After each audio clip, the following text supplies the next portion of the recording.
Well, good afternoon. It's a real pleasure to be here today and to address a topic that has attracted a great deal of press attention and that's also generated considerable controversy and misunderstanding. And I'm trained as a lifespan developmental psychologist with a focus on cognitive aging, and I spent most of my career trying to develop different interventions to promote cognitive health and prevent cognitive decline across the life course. I must admit I was a bit shocked when I saw I'd been demoted to an assistant professor. I guess I need some of this brain training that I'm going to be talking about. Anyway, I'm delighted to be here, and I'm going to address this question of whether brain training really works. And so all of us are increasingly exhorted to get our mental exercise, that what's good for the body is also good for the mind, and that you want to exercise those mental muscles, do those mental gymnastics, and that the brain is like a mental muscle, and that you have to exercise it or it'll atrophy and shrink. And that you've all heard the popular expression, use it or lose it. And so this is the idea behind the idea of brain exercise. So the question is, does brain training really work? So it's exciting to think about the possibility that if you can train your brain, you'll become more intelligent or you'll be able to work better. And there's a lot of promise out there as well as a lot of hype. And I think there's a broad spectrum of opinion about whether or not brain training really works. So on the one side of the argument, you have that it'll work as long as it makes me some money or that it'll make my career by studying this area.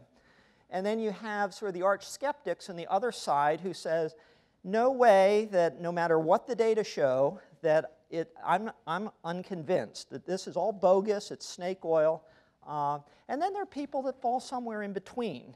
And I find myself somewhat of a centrist in this argument. I think that I'm cautiously optimistic that brain training eventually will show a lot of efficacy.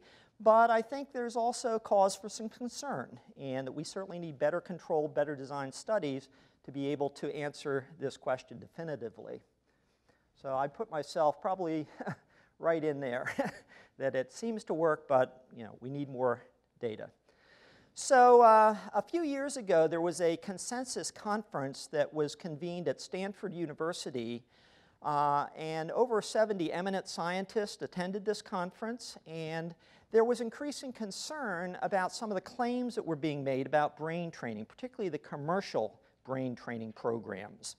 And the concern was that there were claims that were being made that were unsubstantiated by the research data. So some of the vendors of these brain training programs came perilously close to saying things like, this program is going to prevent Alzheimer's disease, or it's going to make you more intelligent, or it'll make your work life better. There was even one program that claimed that it would improve your bowling game. So there were all sorts of claims that were being made about brain training, and these scientists concluded there's no compelling evidence to date that this is really true. And it really plays into the fears of older people that this search for a magic bullet or a kind of a cognitive vaccine, that you take this and then you're protected against all subsequent cognitive decline or dementia, and that really what you want to maintain your cognitive health is a healthy lifestyle, that long engagement over time in activities that you enjoy, and that this is much better, this kind of engaged lifestyle, than simply doing a brain training program. So why is cognitive training important? Why should we even care about this area? Notice I shifted here from brain training to cognitive training. A lot of people treat them as equal. I think more of the people in the research community think about cognitive training as being this structured, sequenced series of exercises that are based in theory, rather than kind of a one-off exercise, doing some kind of mental puzzle. It's not just doing a crossword puzzle or Sudoku, not that you should stop doing those things, but this is not what researchers typically think of when they think about cognitive training. So our population is growing rapidly, aging population. Cognitive decline is a very feared aspect of growing older. As Dr. Lachetzo said before the lunch break, the drug trials have been very disappointing. And we know that cognitive impairments affect a large proportion of the aging population, even those who are not, frankly, demented. There are still lots of cognitive impairment. So this was a survey that was done by AARP last year that looked at the willingness of older adults to engage in cognitive training. And you see some variation here between men and women, across different age groups from 40 up through age 70, and between working and retired individuals. But by and large, what you get, I think, from this result is that over 80% of older adults report being willing to engage in brain training. Now, whether they would do it or not, that's a different story, but a lot of them at least have a willingness to engage in brain training. So maybe some of you saw this report that came out last July from the National Academies of Sciences, and this was a report that was commissioned by the National Institute on Aging and carried out under the auspices of the Agency for Healthcare Research and Quality, that did a broad scan of the literature and tried to identify interventions that were seen to be beneficial. And there were three that emerged from this review: cognitive training, blood pressure management, and increasing physical activity. And the takeaway message from this report was that cognitive training, of those three, there was moderate strength evidence for cognitive training based largely on this study called the ACTIVE study. This evidence primarily was for preventing cognitive decline, not necessarily slowing down dementia, but the cognitive training for the first time was shown to have these beneficial effects based on this review. So this ACTIVE study, ACTIVE is an acronym that stands for Advanced Cognitive Training for Independent Vital Elderly. It was co-funded by the National Institute on Aging and the National Institute of Nursing Research, and it's the largest cognitive intervention study that's been done to date. There were 6 sites here. Johns Hopkins was one of the sites across the country. It involved all community dwelling older adults 65 and above. And I want to just give you a little bit of sense of the types of cognitive exercises that we used in ACTIVE. Here's from the memory training, and this is an exercise where you categorized objects into different categories, in this case metals, sports, fruits, and then you use the category label as a way to recall the object. Very simple kind of memory training exercise.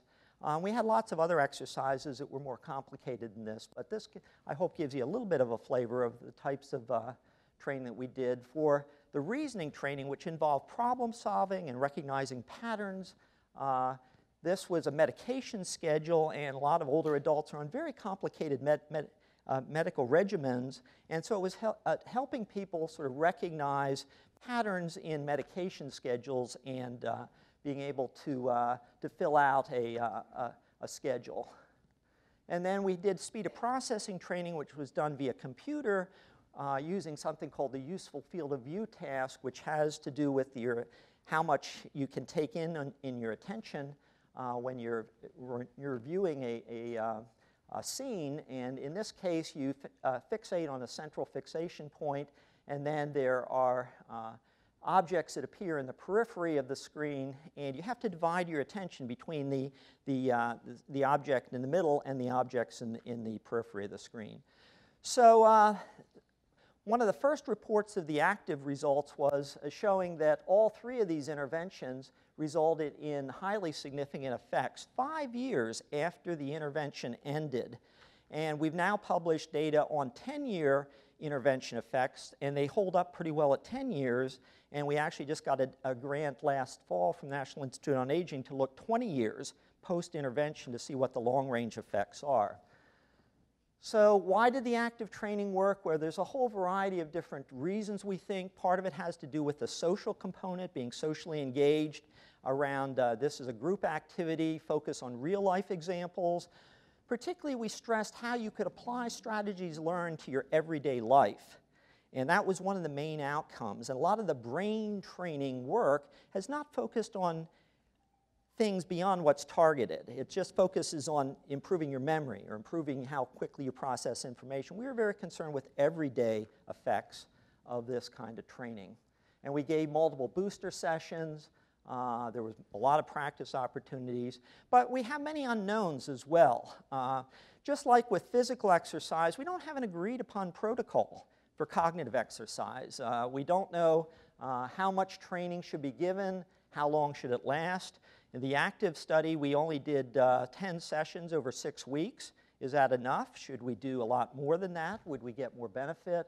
How frequently should we train? Should you train every day? Like, should you go to the gym every day? Should you cognitively train yourself every day, or should you spread it out?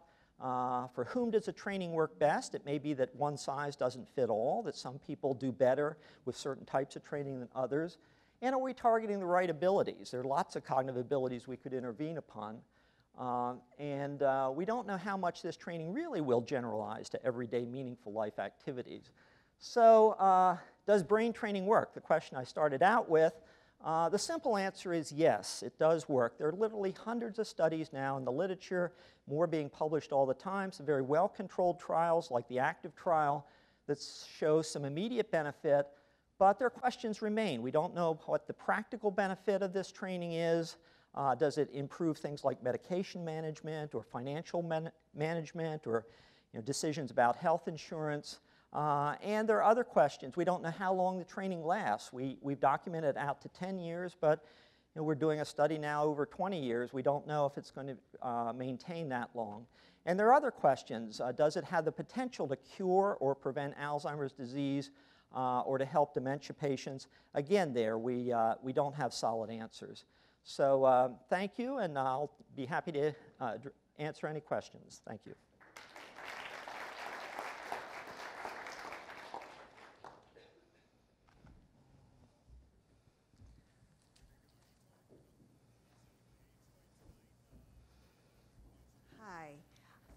I have read and heard that one aspect of this type of research is the novelty of cognitive training. In other words, if a person is learning something new, whatever that may be, a foreign language, what have you, that is somehow more beneficial than practicing something that they know how to do already. Could you address that? Sure. Novelty is a key factor, and the thing that makes some programs better than others is that they are continuously adaptive, so that people don't just do the training and after a while get bored, that the training sort of adapts to their level. So continuous novelty is very important in terms of the training, and it's important in terms of other life activities too, taking on new tasks rather than just doing what's been familiar or routine to you. And that's certainly true with cognitive training. Sally? Great presentation. So a question, I'm not sure I understand the definitions between, and I confess I am a Lumosity user, but if between that and the cognitive or the brain training, where are the divisions? Yeah, the boundaries aren't real clear cut. But I think when you use the term brain training, there's excess meaning around that term. And I'm not sure we're really training the brain. But I think cognitive training has a specific meaning to researchers. And it usually refers to a much more systematic kind of approach that's based very much in theory.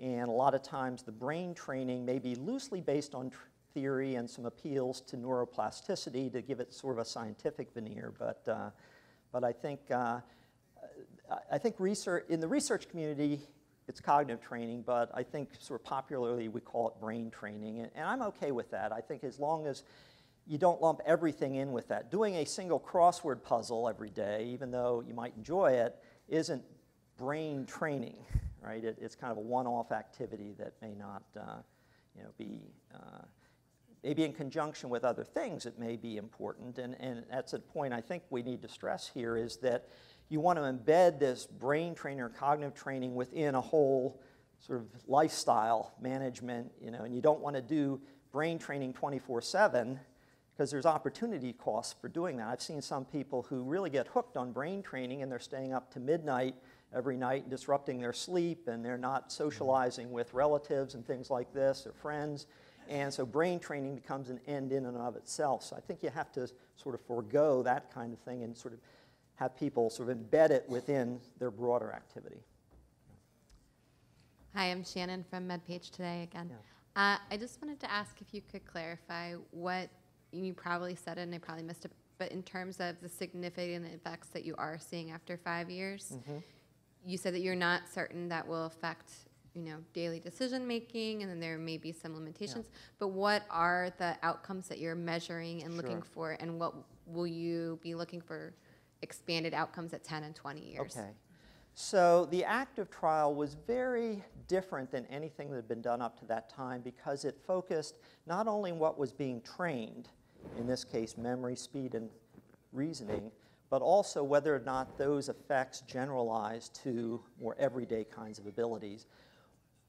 One thing I didn't show you from that 2006 study in JAMA was that for the first time we were able to demonstrate that people who had gone through the training, and this was true of all 3 groups, reported less difficulty carrying out their so-called IADLs, independent activities of daily living. So preparing meals, managing their medications, even driving. We've got some pretty good data that these interventions, particularly the speed intervention, affects things like state-reported driving crashes. So in the longer-term follow-up now out to 20 years, we are actually linking a lot of the active data to large data sets like CMS claims records and National Death Index and credit histories and things like that. And we're sort of expanding the range of outcomes. So we're very interested in long-term, does this training reduce the incidence of dementia? We found even at 5 years there was a signal there that was very suggestive that it might reduce incidence of dementia, but we just didn't have that many cases with dementia at that point. But 20 years out, we expect much more. And we want to see if the training may have impacted on how people manage their finances and make financial decisions. We want to look at frailty, like Dr. Walston talked about this morning, and everyday function and other outcomes like that at 20 years. Thank you. Thank you. A question for my wife who works with a adults daycare program with adults with dementia and cognitive issues, and does a great job doing all kinds of informative and educational things to keep them occupied. My wife's also the most voracious reader I've ever met in my life, and I was wondering if there's been research about the value of reading for cognitive abilities as you age. There has been research in that area. A lot of it is correlational research. It's not controlled studies, but Bob Wilson out at Rush Institute for the Aging in Chicago has looked at people who report reading more earlier in life, and there is a correlation between a reduction of dementia risk and the amount of reading that you do. So yes, there's definitely some evidence in that. Dave Shapiro, freelance. Have you looked, are you looking now, have you any answers about possible mediators, lifestyle changes that came after they were in this program? Yeah, that's a really great question. One of the questions that always comes up is, well, how, when you give this modest dose of training, do you see these effects 10 years out? What's mediating those relationships? The answer that we have, we're not quite sure. I think one of the mediating pathways is that it improves people's self-efficacy. They feel that they're more empowered. We had a lot of anecdotal evidence that people who went through the training, a woman who was in the memory training said that she signed up for a local computer course because she just felt much more confident in her abilities. There was one person in the speed of processing training.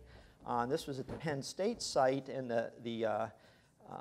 there were a lot of sort of mountainous roads there, and she said she felt much more able to drive around these mountainous roads after going through the speed of processing training. So, it's all, that's anecdotal, but I'm sure there's other mediators, and we also look at biobehavioral mediators too, whether or not, it's moving things more at the biological level that increases, neural reserve or things like that. We don't have a lot of good biomarker data from the active trial, but there are other training studies that do collect those sorts of data. Terrific. Thank you very much, George. Thanks.